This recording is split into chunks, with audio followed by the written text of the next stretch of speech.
नमस्कार। अन्तरसंवादबाट म प्रवीण पोखरेल। विभिन्न विषय र सन्दर्भमा हामी यो समयमा प्रत्यक्ष कुराकानी गर्ने गर्छौं। नेकपा माओवादी केन्द्रका अध्यक्ष पुष्पकमल दाहाल प्रचण्डको नेतृत्वको सरकारले 1 वर्ष पूरा गर्दैछ। यो 1 वर्षको अवधिमा सरकारले गरेका कामहरूको समीक्षा भइरहेको छ। सरकार स्वयंले चाहिँ सरकारले यो अवधिमा जति गर्नुपर्ने हो त्यो गर्न नसके पनि सरकारले चाहिँ आफ्नो ढंगबाट जति अनुकूल छ त्यो चाहिँ काम गरेको छ। सरकारले यो 1 वर्षको अवधिमा थुप्रै कामहरू गरेको दावी सरकारी पक्षको छ। अर्कोतर्फ सरकारमा सहभागी एउटा प्रमुख दल नेपाली कांग्रेस भित्र अहिले वरियताको विवाद देखिएको छ। सभापति पछि कुन नेताको वरियता कुन रहने भन्ने विषयले अहिले चर्चा पाएको छ। केही दिन यता भएका कांग्रेसका कार्यक्रमहरूमा यो विषयले चर्चा पाएको छ र केही कार्यक्रममा चाहिँ विशेष गरी शेखर कोइराला पक्ष सहभागी नभएका कुराहरू पनि संचार माध्यममा आएका छन्। कांग्रेस भित्र महासमितिको बैठक पनि सरेको सरै छ र महासमितिको बैठक यसरी पटक पटक सर्नुको कारण के हो?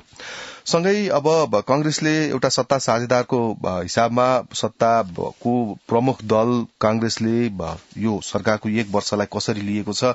सरकारमा स्वयं कांग्रेस सहभागी भएको हिसाबमा कांग्रेसबाट प्रतिनिधित्व गर्ने मन्त्रीहरूले आफ्नो भूमिका कसरी निर्वाह गरेका छन्? आफूले सम्हालेको मन्त्रालयले प्रभावकारी काम गरेको छ कि छैन? आज हामी यिनै विषयमा नेपाली कांग्रेसका एकजना नेता सहमहामन्त्री बद्री पाण्डेसँग कुराकानी गर्छौं। उहाँ हाम्रो टेलिफोन सम्पर्कमा आइसक्नु भएको छ। बद्री पाण्डेजी, स्वागत छ यहाँलाई कार्यक्रममा। हजुर, धन्यवाद। अब सबैभन्दा पहिले वर्तमान सत्ताको सहयात्री यहाँहरू पनि हुनुहुन्छ। यहाँहरूको भूमिका महत्वपूर्ण छ यो सरकार गठनका लागि। 1 वर्षको अवधि पार गर्दैछ सरकारले पर्सि 10 गते। यो 1 वर्षको अवधिलाई नेपाली कांग्रेसले कसरी हेरेको छ समग्र सरकारलाई चाहिँ? अब एकदमै सन्तोषजनक अवस्था र सरकारले धेरै राम्रो गर्यो अथवा गरेन भन्ने कुरा त्यसको चाहिँ निर्क्युल गर्ने काम नागरिकहरूको हो। नागरिक तहमा जुन किसिमको आशा सञ्चार हामीले गरिसक्नु पर्थ्यो 1 वर्षभित्र, त्यो आशा सञ्चार हुने अवस्था देखिएको छैन। मानिसहरूमा निराशा बढ्दैछ। यद्यपि हाम्रो निर्वाचनपछि नागरिकहरूको आकांक्षा र देशको अवस्थाका बीचमा धेरै ठूलो ग्याप थियो। त्यो ग्यापलाई घटाउनु नै पनि धेरै ठूलो चुनौतीपूर्ण थियो। तर अब एकदमै ठूलो केही त्यस्तो नराम्रो काम गरेको कतिपय अवस्थामा सरकारमा रहने मन्त्री प्रधानमन्त्रीबाट ठूल्ठूला काण्डहरू भएको त्यो अवस्था त छैन। कम्तीमा त्यसलाई सुधारोन्मुख भन्नुपर्छ। तर अझै पनि नागरिकहरूमा विशेष गरी युवा पुस्तामा आशा सञ्चार भइसकेको अवस्था छैन। सरकारको ध्यान त्यतापट्टि जानुपर्ने अवस्था देख्छु मैले। अब यहाँहरूको दल पनि सहभागी छ। यहाँहरूको दलले पनि मन्त्रालयको जिम्मेवारी लिएको छ। विशेष गरी अर्थ मन्त्रालय यहाँहरूको दलको हातमा छ, त्यस्तै स्वास्थ्य लगायतका मन्त्रालय, उद्योग मन्त्रालय। अब यहाँहरूको दलले सम्हालेका मन्त्रालयहरूको प्रगति हेर्दा चाहिँ कसरी हेर्न सकिन्छ? मैले त यो प्रधानमन्त्री पद्धतिमा प्रधानमन्त्रीलाई नै मूल नेतृत्वकर्ता निर्णायककर्ता भन्ने ठान्छु। प्रधानमन्त्रीले आफ्नो टिममा भएको मन्त्रीले राम्रो पर्फर्मेन्स दिन सकेन भने उहाँले सोच्न सक्नुहुन्छ अर्को राजनीतिक दलकै मन्त्री भए पनि त्यो राजनीतिक दललाई पुनर्विचार गर्न भन्न सक्नुहुन्छ। प्रधानमन्त्री जुन बेला नियुक्ति हुनुभयो, सुरुमा नियुक्ति हुँदा उहाँ नेकपा एमालेको समर्थनमा बन्नु भएको थियो। तर पनि संसदभित्र उहाँले जुन प्रतिबद्धता देखाउनु भएको थियो, अब आफ्नो ध्येय चाहिँ अघिल्ला 2टा कार्यकाललाई जुन किसिमले चाहिँ मैले भने जस्तो सञ्चालन गर्न सकिनँ, यसपटकको कार्यकाललाई म अविस्मरणीय बनाउँछु, ऐतिहासिक बनाउँछु। र मेरो कुनै पनि स्वार्थ छैन। अब मैले लिनु केही पनि छैन, म दिन चाहन्छु भन्ने ढङ्गको अभिव्यक्ति दिनुभएको थियो। एमाले निर्वाचित गरेको प्रधानमन्त्रीकै रूपमा उहाँले त्यो बोले पनि संसदभित्र त्यो सुनिरहँदा म चाहिँ आशावादी बनेको थिएँ। त्यो अनुसारको प्रतिबद्धता देखाउने कुरामा प्रधानमन्त्रीले अब समीक्षा गर्नुपर्छ कि मन्त्रीहरूको टिम त्यो नेपाली कांग्रेसको होस् अथवा अरू कुनै पार्टीबाट मन्त्री बनेकाहरू हुनुहोस्, उहाँहरूलाई पनि उहाँले नै निर्देशित गर्ने, उहाँले नै आफ्नो भिजन र आफ्नो एउटा गतिमा, आफ्नो संकल्पमा अगाडि बढाउने काममा प्रधानमन्त्रीले गम्भीर समीक्षा गर्दै अगाडि बढ्दा राम्रो हुन्छ भन्ने लाग्छ मलाई। अब अहिले चाहिँ अब सरकारले 1 वर्ष पूरा गर्नै लाग्दा अहिले अब मन्त्रालय र मन्त्रीहरूको परिवर्तन फेरबदल गर्ने कुराहरू पनि संचार माध्यमहरूमा आएका छन्। यो विषयमा कांग्रेसभित्र के सम्भावना छ? यसमा छलफल भएको छ कि अब यो आवश्यकता त्यो देखिन्छ कि यहाँले चाहिँ कसरी हेर्नु भएको छ त्यसलाई? म अलिकति केही दिनदेखि, म करिब 3 हप्ता भयो म काठमाडौँ भन्दा बाहिर छु। त्यहाँ कसरी छलफल भइरहेको छ अनौपचारिक स्तरमा त्यो त मलाई जानकारी छैन। केन्द्रीय कार्य सम्पादन समितिको बैठकमा पनि म गत बैठकमा म थिइनँ। तर मलाई के लाग्छ भने आखिर चाहिँ हामीले प्रधानमन्त्रीहरू बदल्ने भनेकै छौँ। 3 पटक प्रधानमन्त्री बदल्ने खालको कुरा बाहिर आएको छ, हल्ला नेताहरूले सहमति गर्नुभएको छ भनेर। 3 पटक प्रधानमन्त्री बदल्दैछौँ भने फेरि बीचमा एउटा मन्त्री भएको बेला अरू 2-3टा मन्त्री बदल्ने कुरो त्यो चाहिँ व्यावहारिक हुन्छ जस्तो लाग्दैन मलाई। एउटा मन्त्रीले कम्तीमा त्यो मन्त्रालयको बारेमा बुझोस्, बुझेर काम गर्न थालोस्। 3टा प्रधानमन्त्री अनि 3टा प्रधानमन्त्रीका फेरि 2-2टा चाहिँ मन्त्री बदल्न थाल्ने हो भने शिक्षा मन्त्रालय भन्नुहोस् अथवा स्वास्थ्य मन्त्रालय, श्रम मन्त्रालय, कुनै पनि मन्त्रालय, त्यो मन्त्रालयको मन्त्रीले काम देखाउने समय नै प्राप्त गर्दैन। त्यसकारण अहिले जो हुनुहुन्छ, अब कुनै मन्त्रीबाट गम्भीर त्रुटि भएको छ, त्यो मन्त्रीले राम्रो गर्नु भएको छैन भने त जुनसुकै बेला पनि त्यो मन्त्रीलाई बदल्न सक्ने प्रधानमन्त्रीलाई विशेषाधिकार छँदैछ। तर सिद्धान्त नै बनाएर अब मन्त्री बदलौँ, प्रचण्ड 1 वर्ष पुगिसक्नुभयो, अब बाँकी 1 वर्षका लागि अर्को मन्त्री बनाऊ, यो चाहिँ कुरा राम्रो होइन जस्तो लाग्छ मलाई। भनेपछि अब यो 1 वर्षको अवधिलाई समीक्षा गर्दा अब यहाँले भनिहाल्नु भयो सरकारले ठूला कामहरू, त्यति विवादमा पर्ने कामहरू पनि गरेको छैन र समग्रमा हेर्दा अब जति अपेक्षा गरिएको थियो त्यो पनि गर्न सकेन। अब समग्र रूपमा यो समयलाई, सरकारको यो समयलाई चाहिँ औसतका रूपमा हेर्न सकिन्छ। अब जति काम गर्नुपर्ने हो त्यो पनि भएको छैन, तर हुँदै नभएको पनि होइन भन्ने हिसाबमा औसतको रूपमा चाहिँ यो सरकारको 1 वर्षलाई यहाँले हेर्नु भएको छ। मलाई त्यस्तै लाग्छ हजुर, त्यस्तै लाग्छ। तर यो औसत काम गर्ने समय चाहिँ छैन हामीलाई। हामी कसैलाई पनि त्यो धैर्यता छैन, कसैले पनि हामी पर्खिन सक्ने अवस्थामा छैनौँ। औसत होइन कि यो गतिशील भएर काम देखाउने कालखण्डमा छौँ हामी, किनकि देशको अर्थतन्त्र कमजोर छ, युवा जनशक्ति त्यो पनि ब्रेन ड्रेनको अवस्था छ, राम्रो युवाहरू बाहिर गइहाल्ने अवस्था छ र हामीले जनसाङ्ख्यिक लाभ लिन सक्ने त्यो हाम्रो जनसङ्ख्याको चाहिँ स्ट्रक्चर छ यतिखेर।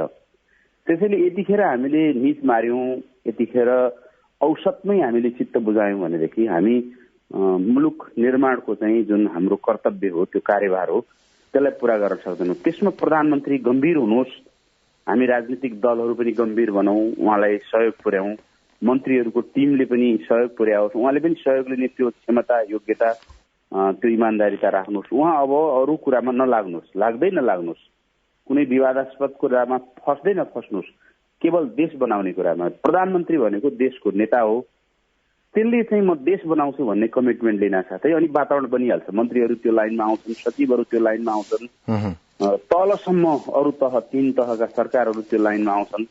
त्यो प्रधानमन्त्रीबाट चाहिँ म एकदमै अतिरिक्त चाहिँ इनिसिएसनको अपेक्षा गर्छु, जुन कुरा चाहिँ हामीले यो 1 वर्षमा तपाईँले अघि नै भन्नुभयो जस्तो औसत मात्रै रह्यो, देख्न सकेनौँ। अब सत्ता सहयात्रीको हिसाबमा यहाँहरूको दलबाट मन्त्रालय सम्हालेका मन्त्रीहरूको त्यति प्रभावकारी भूमिका भएन भनेर यहाँहरूको दलभित्रै आन्तरिक रूपमा पनि त्यो टिप्पणीहरू आइ नै रहेको छ। यो यहाँहरूको सत्ता सहयात्रीको हिसाबमा अहिले सरकारले औसत मात्र काम गर्नुको पछाडि यहाँहरूको दलले पनि त जिम्मेवारी लिनु पर्यो। लिनुपर्छ, निश्चय नै लिनुपर्छ। सबभन्दा धेरै मन्त्री भएको हाम्रो पार्टी हो, त्यहाँ सहभागिताको हिसाबले हामी लिनुपर्छ। र मैले सुने अनुसार म आज मात्रै काठमाडौँ पुग्ने क्रममा छु। 12 गते हामी केन्द्रीय कार्य समितिको बैठक कार्य सम्पादन समितिको निर्णयले बोलाइसकिएको छ र 10 गतेका दिन यो सरकार गठन भएको 1 वर्ष पुग्दैछ र हामी 12 गतेको केन्द्रीय कार्य समितिको बैठकमा मन्त्रीहरूको ब्रिफिङ सुन्ने, मन्त्रीहरूलाई प्रश्नहरू गर्ने मिटिङको रूपमा चाहिँ आयोजना गरिएको छ भनेर महामन्त्रीले मलाई सुनाउनु भएको थियो। त्यसो हुँदा हामी मन्त्रीहरूलाई या त सुध्रिनका लागि हामी केन्द्रीय कार्य समितिले उहाँहरूलाई सुझाव दिन्छ, निर्देशन दिन्छ, या सुध्रिनै नसक्ने गर्नै नसक्ने अवस्था हो भने अरू विषयमा पनि सोच्नुपर्ने अवस्था आउन सक्छ। मैले सुने अनुसार हामी ठिक समयमा यसको समीक्षा गर्दैछौँ। 1 वर्ष पुग्यो, कुन मन्त्रीले के गर्नुभयो, के गर्न सक्नु भएन भन्ने ढङ्गले केन्द्रीय कार्य समितिले गम्भीर सरोकार राखेर चाहिँ हामी छलफल चलाउँछौँ 12 गतेको बाट सुरु हुने केन्द्रीय कार्य समितिको बैठकमा। अब अहिले यहाँहरूको सभापतिले पनि गठबन्धन अहिले बलियो छ, भत्किँदैन भनेर अभिव्यक्तिहरू दिइरहनु भएको छ विभिन्न कार्यक्रममा। सँगै अब माओवादी केन्द्रका अध्यक्ष प्रधानमन्त्री प्रचण्डले पनि गठबन्धन अहिले बलियो नै छ, अहिले गठबन्धनमा कुनै हलचल हुँदैन भनेर अभिव्यक्ति दिइरहनु भएको छ। अर्कोतर्फ अब एमाले चाहिँ गठबन्धन भत्काउन प्रयास गृहकार्य गरिरहेको छ। उसले चाहिँ अब जसपासँग तालमेल हुन सके सत्ता गठबन्धनमा विभाजन ल्याउन सकिने भन्दै त्यो प्रयास पनि गरेका खबरहरू अहिले आइरहेका छन्। अब अहिलेको गठबन्धन र एमालेको प्रयासलाई जोडेर हेर्दा कसरी बुझ्न सकिन्छ?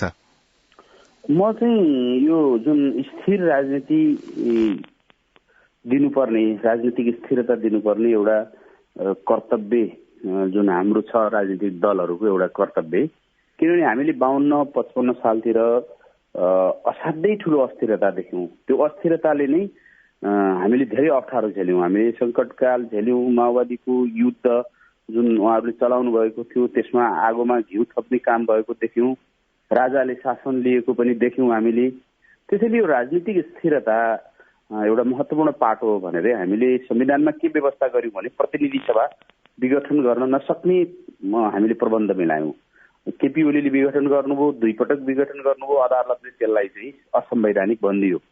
त्यसैले यतिखेर पनि राजनीतिक स्थिरता दिने सन्दर्भमा अर्को पाटो चाहिँ यो समानुपातिक राजनीतिक प्रणालीले बहुमत कसैको आउँदैन, राजनीतिक स्थिरता हुँदैन, त्यसैले यो पो चेन्ज गर्नुपर्छ कि त्यो पनि भन्ने अवस्था आएको छ। त्यो केका लागि भन्दा राजनीतिक स्थिरताका लागि। तर अब यतिखेर संविधान परिवर्तनको कुरा, अरू कुरा चाहिँ सजिलो छैन। के सजिलो छ भने मङ्सिर 4 गतेका दिन हामीले एउटा गठबन्धन बनायौँ र त्यो गठबन्धनले लगभग बहुमत प्राप्त गर्यो, म्यान्डेट प्राप्त गर्यो।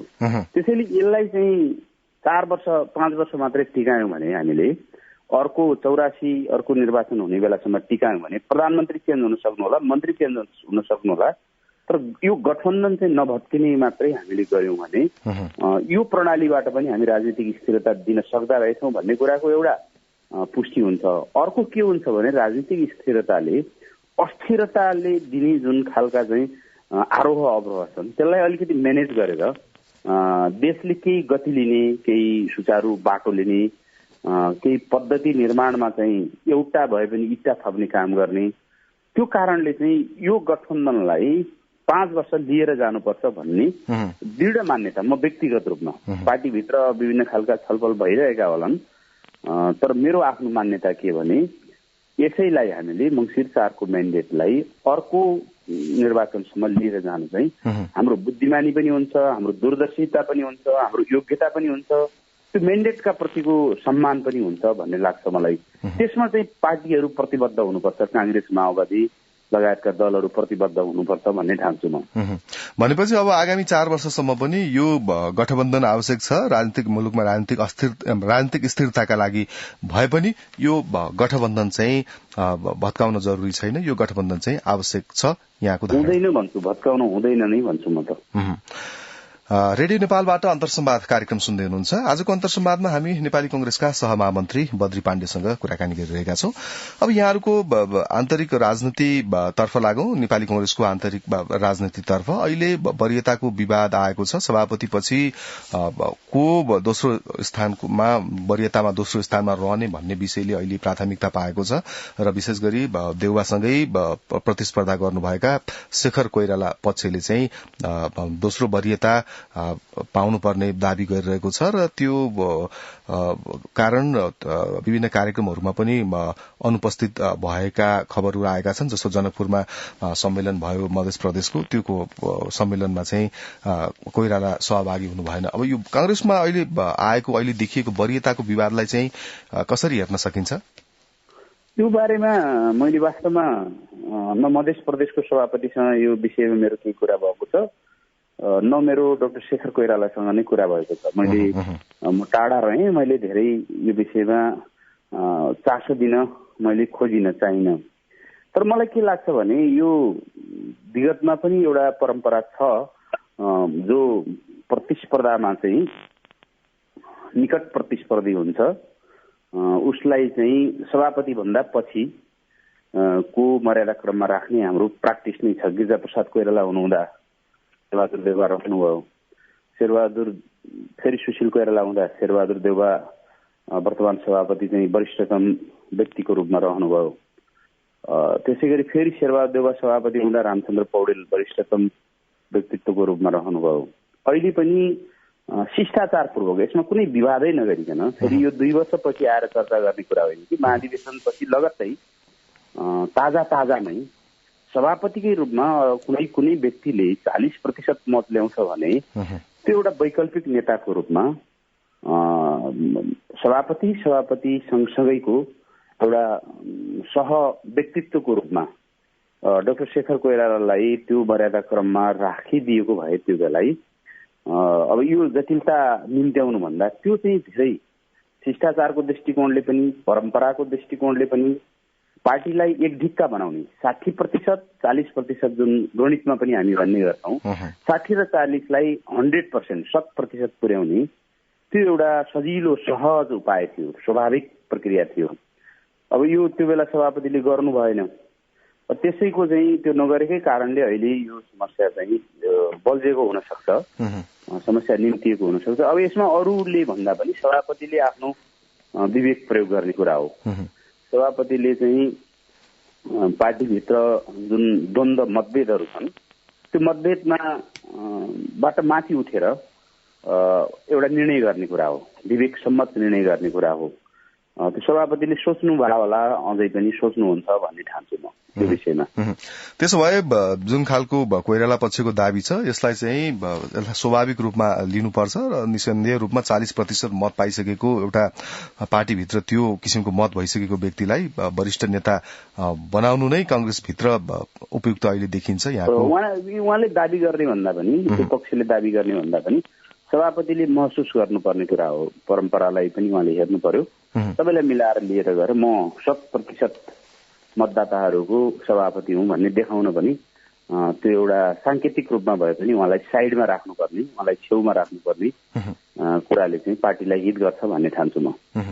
अब अर्कोतर्फ यहाँहरूको महासमिति बैठक पटक पटक सर्दै आएको छ। अब यो पुसमा गर्ने भनेको यो महासमिति बैठक पनि फेरि सारिएको छ।